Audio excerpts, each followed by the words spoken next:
今回はコットンタイム11月号の中身紹介と掲載作品を紹介します。今月はリバティのカットクロスが付録についています。開けてみるとここに入っていて 13×26 センチのカットクロスです。これは後で何か作ってみようと思います。目次の次が北川景子さんの作品です。ハンドメイドの便利帳は便利な100均グッズが紹介されています。クリスマスグッズの紹介です。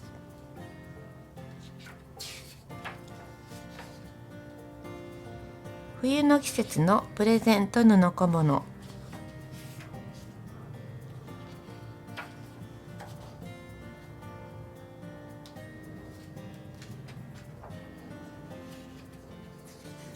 あったかい素材を使うのも冬らしくて良いです。こちらはペーパーオーナメント。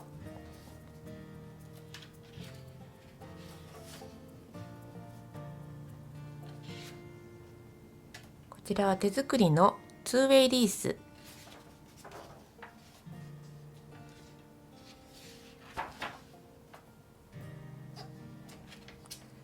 実物大型紙がついているエコバッグです。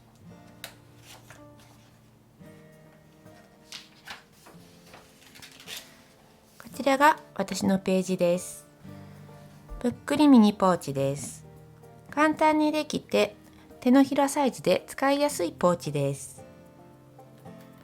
プレゼントにもおすすめです。次のページからが3年間の人気作品ベスト10ランキングです。中身はちょっと秘密ですが、実用的な使いやすい作品が多かったです。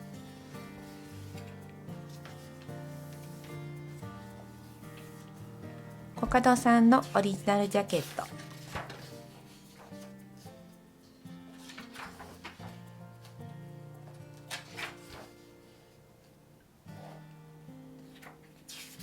ここからはリバティファブリックスで作るかわいい布小物。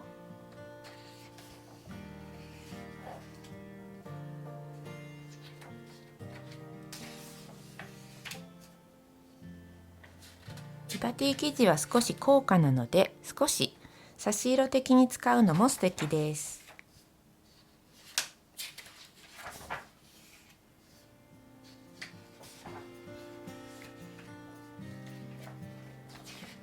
自然素材の持ち手を使った作品コンテストの大賞が紹介されています。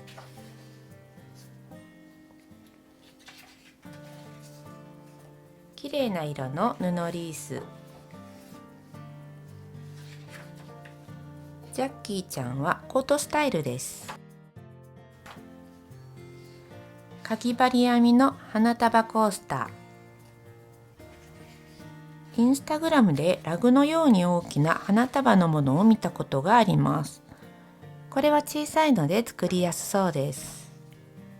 編み方が丁寧に載っています。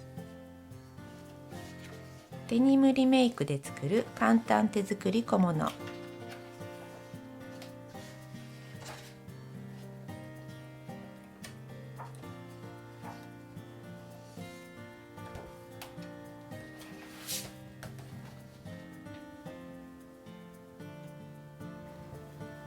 付録のカットクロスを使ってこちらのミニポーチを作ってみました。